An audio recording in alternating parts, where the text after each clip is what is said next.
1994년 뉴욕 차이나타운 역사상 가장 웅장한 규모의 장례식이 펼쳐졌습니다. 자선가이자 이민사회의 존경받는 리더였던 베니용의 마지막 행차였죠. 수천 명의 주민들이 몰려와 눈물로 그를 추모했습니다. 값비싼 정장을 입은 어두운 분위기의 사내들도 이에 동참했고 사복 차림의 경찰들은 긴장된 표정으로 장례식을 지켜봤습니다. 이 장례식은 평범한 자선가의 것으로만은 보이지 않았습니다. 이 자선가의 진짜 정체는 뉴욕 차이나타운의 범죄 대부였습니다. 베니용은 20년 동안 차이나타운에서 가장 강력한 범죄 조직을 이끌었으며 그가 죽는 순간까지 30만 명의 주민들이 그의 영향 아래 있었습니다. 이 자리에 오르기까지 그는 수많은 경쟁자들을 제거했습니다. 결국 최후의 승리자가 되었죠. 맨손으로 미국에 넘어온 10대 소년이 어떻게 차이나타운 범죄 세계 최후의 승자가 되었는지 오늘은 차이나타운의 대부 베니용과 그의 범죄 제국에 대한 이야기입니다.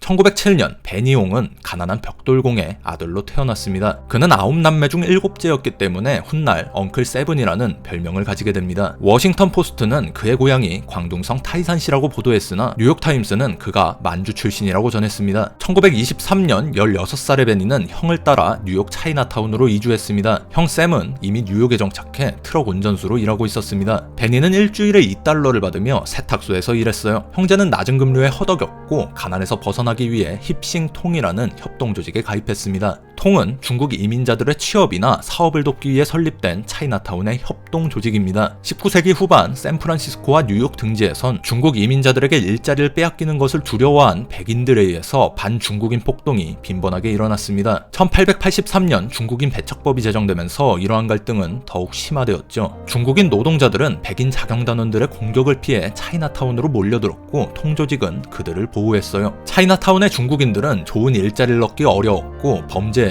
쉽게 노출되었습니다. 이에 따라 차이나타운의 범죄 사업 역시 통해서 관리하게 되었습니다. 시간이 흐르면서 통조직은 엄숙한 서약과 의식을 통해 가입할 수 있는 본격적인 범죄 조직으로 변모하게 되었습니다. 베니와 형 샘은 힙싱통의 다양한 범죄에 적극적으로 가담하면서 충성스러운 조직원이라는 평판을 얻게 됩니다. 베니는 주로 도박장 보호 업무를 맡았지만 그 자신도 대책 없는 도박꾼이었고 도박판에서 돈을 탕진하기 일쑤였습니다. 돈을 잃으면 다른 이민자들을 갈취해 더 많은 돈을 가지고 돌아와 도박판에 쏟아부었습니다. 당시 힙싱통은 차이나타운의 또 다른 통조직 온롱통과 대립하고 있었어요. 1935년 베니를 포함한 4명의 힙싱통 일원들은 온롱통의 도박장을 습격했습니다. 이 과정에서 한 도박장 직원이 완강하게 저항하다가 총에 맞아 숨지게 됩니다. 베니를 제외한 나머지 일당들은 도주했지만 베니는 현장에서 경찰을 기다렸습니다. 체포된 베니는 2급 살인죄로 25년형을 선고받게 되었습니다. 언론들은 베니가 조직 거물해제를 대신 뒤집어 쓴 것이라 추측했습니다. 1952년 17년의 징역을 마치고 석방된 베니는 새로운 삶을 시작하게 됩니다. 베니가 감옥에 있는 동안 차이나타운은 크게 변했습니다. 1943년 매그너슨법으로 중국인 배척법이 폐지되고 1946년 전쟁신부법이 통과되면서 많은 중국 이민자들이 미국으로 몰려들었습니다. 특히 여성 이민자들의 유입으로 성비 불균형이 해소되며 차이나타운의 인구는 급증했습니다. 일반적으로 17년의 징역을 살은 범죄자가 사회에 재적응하기에는 큰 어려움이 있겠지만 베니는 그렇지 않았습니다. 형 샘이 강력한 범죄 조직인 힙싱통의 지도자가 되어 있었기 때문이죠. 또한 베니는 조직을 위한 희생과 충성으로 좋은 평판을 가지고 있었습니다. 베니는 존경받는 조직의 간부로서 범죄의 일선에 서기보단 배후에서 관리하는 위치가 되었습니다. 베니는 통의 가장 큰 수입원인 도박 사업을 총괄했습니다. 오랜 수감 생활을 겪은 베니는 완전히 다른 사람이 되어 있었습니다. 거친 도박꾼이 아닌 냉정한 태도를 유지하는 엉클 베니로 알려지게 되었죠. 그럼에도 17년의 징역 생활은 젊음을 헛되이 낭비한 것이었다며 후회했다고 합니다. 1965년 이민의 자유화와 함께 차이나타운은 홍콩과 대만 등지에서 새로운 이민자들을 받아들이기 시작합니다. 이전까지 이민자들은 주로 광동 출신이었습니다. 뉴욕의 중국 이민 사회는 극심한 지역 및 세대 갈등을 겪게 되었고 통조직은 이러한 긴장을 해소하기 위해 새 이민자들의 정착을 적극 지원했습니다. 그러나 새로운 환경에 적응하지 못한 많은 청년들이 거리로 나와 갱단을 형성하게 됩니다. 10대에서 30대 초반의 구성원들로 이루어진 거리갱단은 지하세계에서 나름의 질서를 유지하고 있던 통과는 달리 무분별한 범죄와 혼돈을 야기했습니다. 이러한 혼란 속에서 1974년 힙싱통의 지도자이자 베니의 형인 샘이 사망하게 됩니다. 베니는 즉시 조직 수뇌부를 장악해 힙싱통의 수장 자리에 올랐습니다. 같은 해 베니는 사업장 단속을 피하기 위해 공무원들에게 뇌물을 준 혐의로 체포되는데요.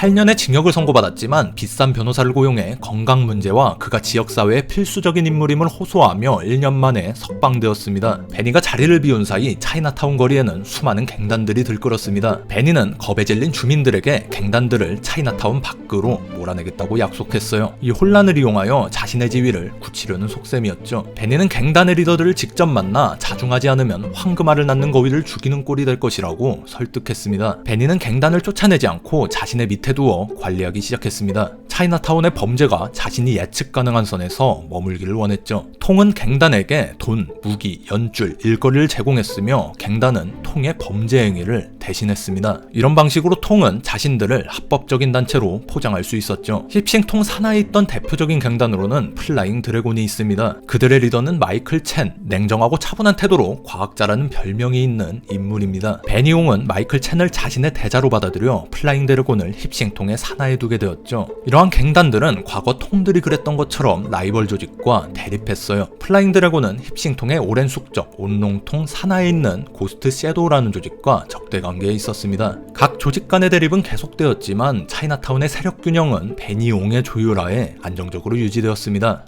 1980년대 초 허버트 리우라는 인물이 범죄 세계에 등장하면서 차이나타운엔 다시 긴장감이 감돌기 시작합니다. 전직 홍콩 경찰 출신의 이민자로 1960년대 후반 뉴욕으로 이주해 사업가로 성공한 허버트 리우는 베니용과 도박장에서 수차례 만남을 가진 뒤 힙싱통에 합류했습니다. 허버트가 가진 홍콩 범죄 커넥션은 굉장히 유용했고 또한 힙싱통이 현대적인 사업 시스템을 도입하는 데 큰 도움을 주었습니다. 여기까지만 보면 성공적인 협력 관계였지만 허버트는 베니용의 방식에 염증을 느끼고 있었습니다. 허버트는 힙싱통에서 자신의 여러 실험적인 사업 제안들이 거절당하자 베니가 1930년대에 갇혀있다며 비판했습니다. 결국 허버트는 자신만의 세력인 프리메이슨갱을 창설해 독립했고 기존 갱단에서 퇴출된 인원들을 조직원으로 끌어들였습니다. 겉으로는 레스토랑과 같은 합법적인 사업체를 운영하며 새로운 불법 도박장을 개장했습니다. 통의 가입 서약에 위배되는 배신 행위였죠. 베니용은 이 소식에 격분하여 허버트 리우를 적으로 선포합니다. 1982년 12월 프리메이슨 조직원들에 대한 공격이 시작되었습니다. 한 식당에서 11명의 프리메이슨 멤버들이 총격을 당해 3명이 사망하게 됩니다. 이는 명백히 베니용의 지시였습니다. 경찰에서는 허버트 리우에게 베니용의 범죄 사실을 고발하면 보호해주겠다고 제안했지만 그는 거절했습니다. 허버트는 차이나타운에서 엉클 베니의 힘에 대항할 수 없음을 깨닫고 힙싱통 본부를 찾아가 사죄한 뒤 프리메이슨 갱을 해체합니다. 그렇게 그의 세력은 다시 힙싱통의 지배하에 들어가게 되었죠. 조직의 내부는 끝나지 않았습니다. 1983년 3월 13일 플라잉 드래곤의 리더 마이클 첸이 총을 맞고 사망했습니다. 한밤중에 힙싱톤 본부 건너편에서 벌어진 일이었죠. 적대 조직인 고스트 섀도우의 소행일 가능성도 있었고 얼마 전 힙싱통에 당한 프리메이슨 잔당들의 보복으로 추정되기도 했습니다. 그러나 경찰은 마이클 첸이 한밤중에 낯선 사람의 연락을 받고 나왔을 리가 없다고 판단하여 가까운 이의 소행일 것으로 추측했습니다.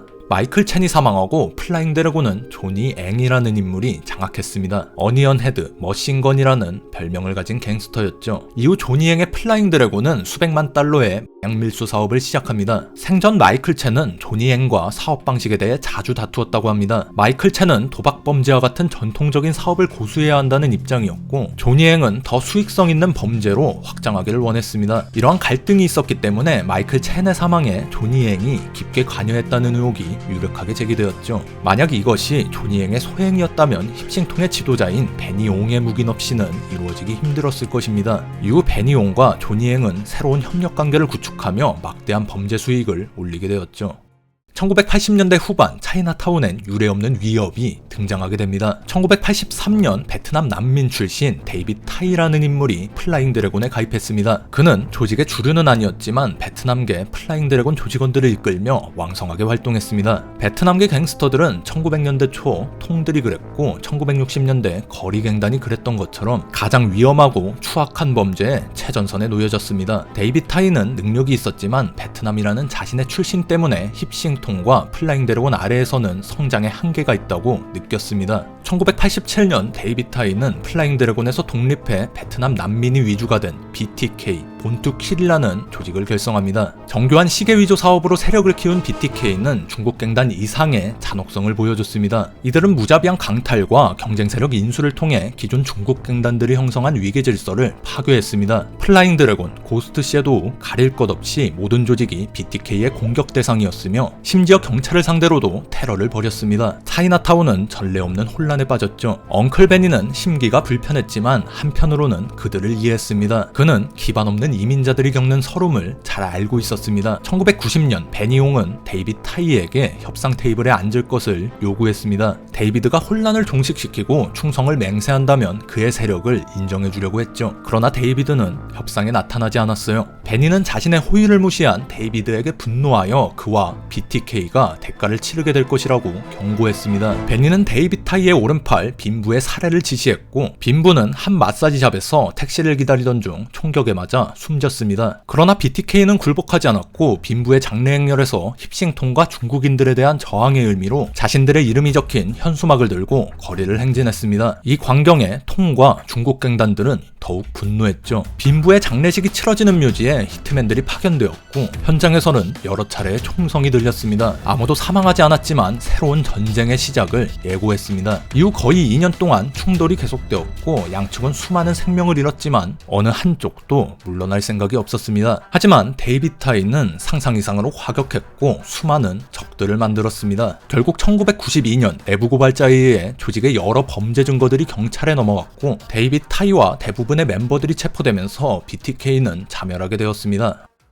차이나타운의 거리는 마침내 조용해졌습니다. 베니 옹은 여전히 강력한 입지를 가지고 있었죠. 그는 힙싱통의 종신 고문으로 알려져 있었으나 1992년 미국 상원 소위원회 보고서는 여전히 힙싱통의 실질적인 권력은 베니 옹의 자문 역할에 의해 행사된다고 말했습니다. 베니 옹은 범죄 활동 이외에도 이민자 지원 사업, 자선 사업에도 힘써 차이나타운 주민들의 존경을 받았습니다. 그는 또한 반공주의자로 대만 국민당을 지지했으나 모든 이민자들을 포용하기 위해 중국 정치 문제에는 신경을 끄고 이민사회를 위한 정치 로비를 진행하며 미국 정치에도 깊게 관여했죠. 그가 잔혹한 범죄자라는 사실을 알면서도 사람들은 침묵을 지켰습니다. 이 침묵에는 두려움과 존경의 의미가 함께 존재했죠. 차이나타운은 비록 사악한 인물일지라도 자신들의 영웅을 필요로 했습니다. 1994년 베니옹은 전립선암과 폐렴으로 2주간 입원 후 8월 7일 세상을 떠났습니다. 차이나타운 역사상 가장 성대한 장례식이 열렸습니다. 150여 대의 리무진 행렬과 수천 명의 인파가 몰려들었습니다. 주민들과 갱단원들이 모두 존경을 표했고 대만 정부도 대표를 파견해 애도에 동참했죠. 전문가들은 베니옹의 죽음 이후 갱단들이 힙싱통의 통제에서 완전히 벗어났다고 말합니다. 뉴욕 경찰은 90년대 후반부터 뉴욕 힙싱통 인사들은 경찰과 연계해 차이나타운의 범죄에 대응하며 이민사회를 지원하기 위한 본래 목적을 수행하고 있다고 말합니다. 뉴욕과 달리 몇몇 힙싱통 지부는 여전히 범죄에 연루되어 있다고 밝혀졌지만 이전만큼의 영향력을 보이지는 못하고 있습니다. 통의 기반이 되었던 불법 도박장은 법 집행기관에 의해 퇴출되었고 전통적인 갱단들이 목숨을 걸고 싸울 이해관계 역시 점차 흐릿해졌습니다. 새로운 형태의 조직 범죄가 그들을 대체했죠. 베니옹의 죽음은 100년 가까이 이어져 온 한 시대의 끝을 알렸습니다.